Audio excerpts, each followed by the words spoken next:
नेतातन्त्र मुर्दाबाद मुर्दाबाद मुर्दाबाद गणतन्त्र मुर्दाबाद मुर्दाबाद मुर्दाबाद नेतातन्त्र मुर्दाबाद मुर्दाबाद मुर्दाबाद राजतन्त्र जिन्दाबाद जिन्दाबाद जिन्दाबाद हाम्रो राजा हाम्रो देश प्राणभन्दा प्यारो छ हाम्रो राजा हाम्रो देश प्राणभन्दा प्यारो छ नेतातन्त्र मुर्दाबाद मुर्दाबाद मुर्दाबाद चाहियो चाहियो राजा चाहियो चाहियो चाहियो राजा चाहियो आदरणीय जनसमुदायहरू कृपया हाम्रो र्यालीमा आधी घण्टा साथ दिएर बसन्तपुरसम्म पुगेर गणतन्त्रको सशक्त विरोध गर्न म सम्पूर्ण देशवासी उपत्यकावासी आमाबुवा तथा दाजुभाइहरूलाई अनुरोध गर्न चाहन्छु। सम्पूर्ण राष्ट्रवादी नेपाली जनताको भएको कारणले हामीले हेरेर सुनेर यो कार्यक्रमलाई नछोडौँ। आउनुहोस्, राष्ट्रता साँच्चै चाहिएको हो भने, राजा फर्काउने हो भने यो जुलुसलाई प्रियत बनाउँदै यही जुलुसबाट सिद्धान्त गार्नु सरकारको आदरणीय युवा साथीहरू मिटिङका साथ गणतन्त्र मुर्दाबाद मुर्दाबाद मुर्दाबाद जिन्दाबाद जिन्दाबाद जिन्दाबाद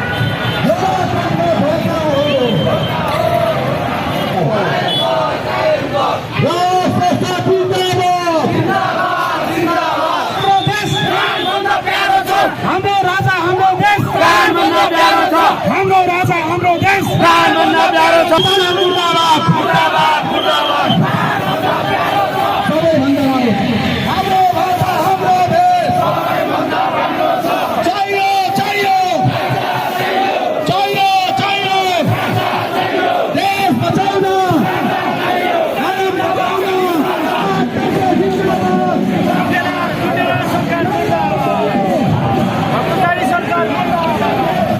फेरि पनि म हार्दिक धन्यवाद ज्ञापन गर्न चाहन्छु।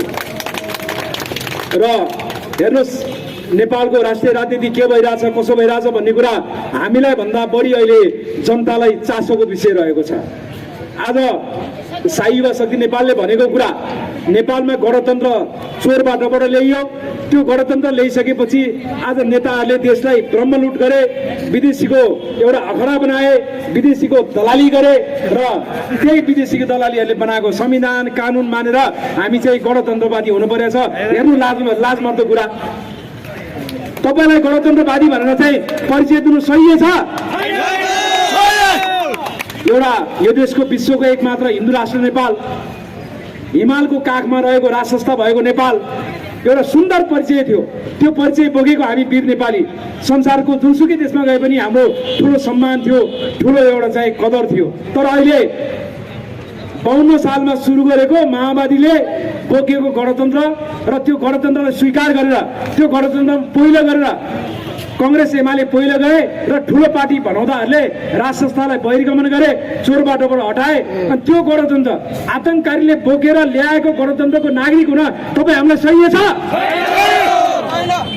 हामी यो देशको राजाले बनाएको राज संस्थाले निर्माण गरेको सिंह नेपालको नेपाली नागरिक हौ।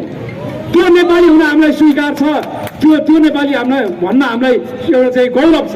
तर त्यो गौरवलाई मनमै लुकाएर मनमै राजा बोकेर आज हाम्रा नेपाली जनताहरू ठुला पार्टीको कार्यकर्ता भएर बस्नु भएको छ। त्यो जस्तो लाजमर्दो नेपालको इतिहासमा केही पनि छैन। आदरणीय जनसमुदायहरू, तपाईहरु राष्ट्रिय झण्डा बोकेर म सच्चा नेपाली हो, यो देशमा राज संस्था मैले फर्काउनु पर्छ, यो राज संस्था हाम्रो सम्पत्ति हो, नेपाल राज संस्था र यो राष्ट्रिय झण्डा नेपाली जनताको लगानी छ, देशमा नेपाली जनताको सम्पत्ति हो, यो मेरो हो भन्ने हिसाबले सडकमा आउन म अनुरोध गर्न चाहन्छु।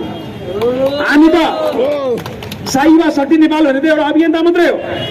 तपाईहरुले साथ नदिएछ हामीले राज संस्था फर्काउन सक्दैनौँ। हामीले करोडौं नेपाली जनतालाई आह्वान गरेका छौँ, आउनुहोस्, जुन दिन पर्याप्त मात्रामा लाखौंको संख्यामा नेपाली जनता सडकमा उत्रिनेछन्, राष्ट्रिय झण्डा मेरो भन्ने छन्, राजा मेरो भन्ने छन्, हिन्दू राष्ट्र मेरो भन्ने छन्, त्यो दिन हामी शिवराज ज्ञानेन्द्र सरकारलाई यही हनुमान ढोकामा गद्दी आरोहण गराएर राज्य अभिषेक गराउनेछौँ। आज यो हनुमान ढोका खाली भएको छ। एकदम नेपालको धर्म सकिएको छ। क्रिस्चियनले चाहिँ संगठित रूपमा हाम्रो धर्म सिताएको छ, धर्म संस्कृति परम्परा हाम्रो नष्ट पार्दै गइएको छ। त्यही शिकारमा नेपाल सरकार परेको छ। नेपाल सरकारले गुठी विधेयकको नाममा यहाँ भएका हाम्रा मठ मन्दिरहरूको गुठीहरू सिताउन गुठी विधेयक ल्याएको होइन, त्यो ल्याउन आज नेवार समुदायहरू कसरी उठ्नुभयो? आज पटक पटक गुठी विधेयक चाहिँ समाप्त पार्न उठ्ने होइन कि नेपालको धर्म संस्कृति परम्परा सुरक्षा गर्ने राजसंस्था ल्याइसकेपछि यस्ता विधेयकहरू, यस्ता गुठी विधेयकहरू, यी दलालहरू, यी क्रिस्चियनका मतियारहरू आफै नष्ट भएर जान्छन्। हेर्नुहोस्, त्यसकारणले मैले स्पेसल्ली आजको हाम्रो यस मार्चपास्ट कार्यक्रममा उपत्यकाको नेवार समुदायले यसलाई साथ दिनुमा हामीले अनुरोध गरेका थियौँ, आग्रह गरेका थियौँ। केही साथीहरूले साथ पनि दिनुभयो। हेर्नुहोस्, राज संस्था नभएछ हाम्रो धर्म संस्कृति गुठी परम्परा केही पनि रहनेवाला छैन। हाम्रो 128 जात जाति यो देशको हाम्रो एउटा सौन्दर्य हो। यो सौन्दर्य भएको कारणले तपाईँ हाम्रो नेपाल सुन्दर शान्त विशाल थियो। आज त्यो सौन्दर्यमा चाहिँ जात जातको राज्य दिन्छु भनेर विदेशीले चाहिँ नेपालको नेताहरूलाई एउटा कुकुर बनाएर चाहिँ परिचालन गरेको कारणले आज तपाईँ हाम्रो एकता टुटेको छ।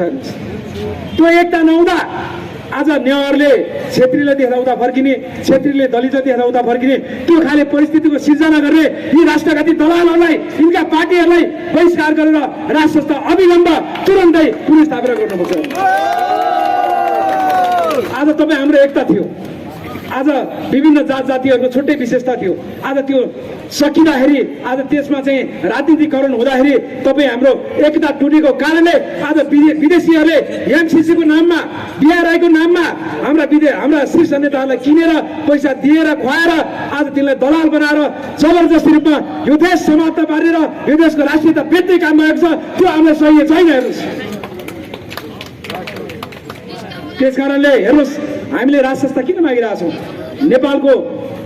नेपालीको परिचय संसारमा एउटा गौरवको रूपमा थियो, त्यो पुनः कायम हुनु पर्यो।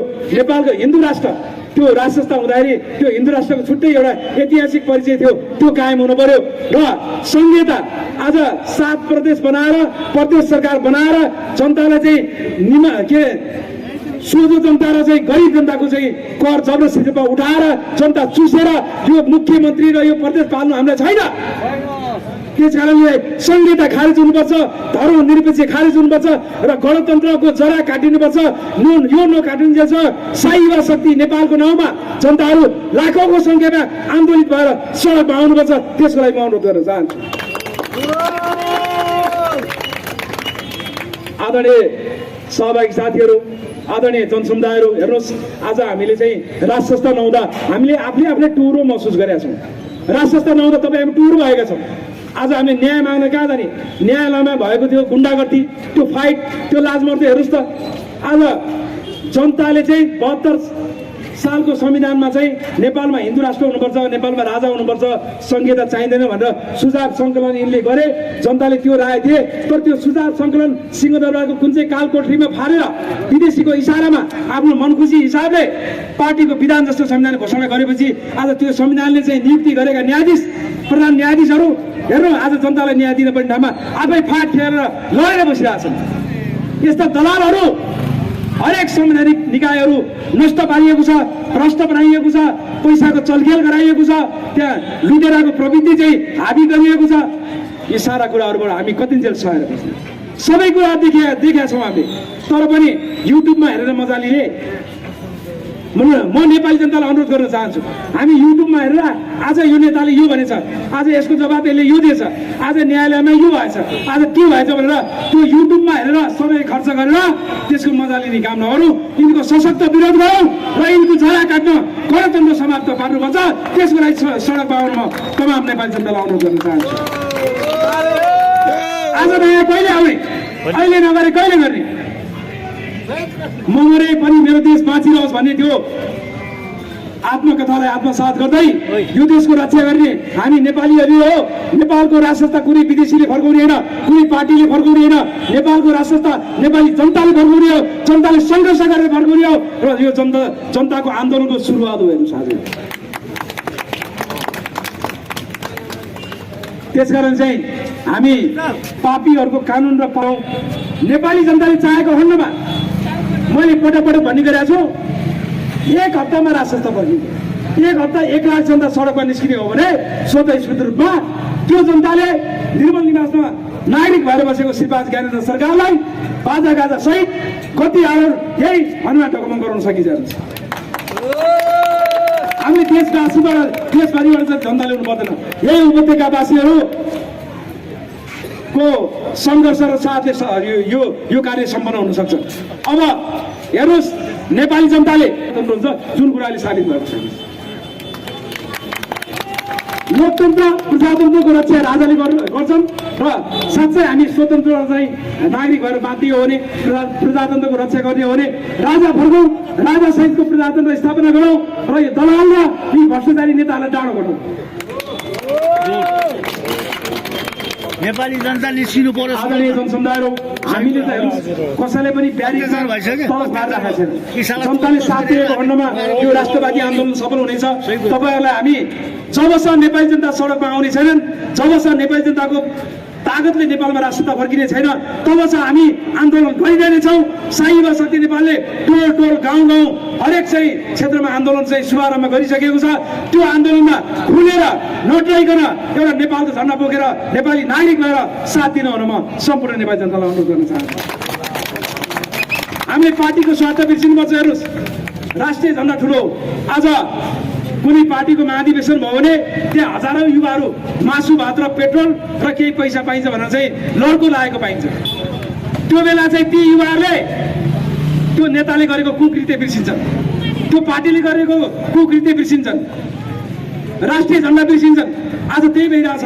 आज एमालेको महाधिवेशन हेर्नुहोस्, अब राप्रपाको भइरह होला, कङ्ग्रेसको हेर्नुहोस्, कुनै पनि पार्टीको झन्डाको लागि त्यहाँ रक्तपात हुन्छ, झगडा हुन्छ, त्यो ठुलो चाहिँ लडाइँ हुन्छ। त्यो शक्ति त्यहाँ किन खेर फाल्ने? त्यो शक्ति तमाम नेपाली जनताको शक्ति, तमाम युवाहरूको शक्ति राजा भर्काउन, यो राष्ट्रिय झन्डाको सुरक्षा गर्न चाहिँ लगाउन त्यो शक्ति। आदरणीय जनसमुदायहरू हेर्नुहोस्, हामीले पटक पटक भनी गरेका छौँ, हामीले चाहिँ सुरुमा चाहिँ राजाको कुरा गर्दा यो कहिले फर्किन्छ, अब आउँदैन, गइसक्यो, राज संस्था कुनै खोलामा बगाएर गइसक्यो भन्ने नेताहरू पनि छन्। तर आज त्यही नेताहरूले आफ्नो अभिव्यक्ति मार्फत चाहिँ यो देश राजा बिना चाहिँ रहँदो रहेछ भनेर चाहिँ उनीहरूले चाहिँ एउटा हिजो रत्नाका डाकु थिए, आज वाल्मिकी भएर त्यस्ता कुराहरू गर्न खोजिरहेछ। हामीले समातेको बाटो यो देशको हितको लागि छ, हामीले रोजेको बाटो यो देशको हितको लागि छ। त्यसकारणले नेपाली जनताहरू राष्ट्रिय झन्डाको सुरक्षा गर्न यो नेपाली माटोको टिका लगाएर राज संस्था पुनर्स्थापना गर्नुपर्छ। श्रीपाद ज्ञानेन्द्र सरकारको गति आरोहण गर्नैपर्छ। तपाईँहरूले गर्नैपर्छ।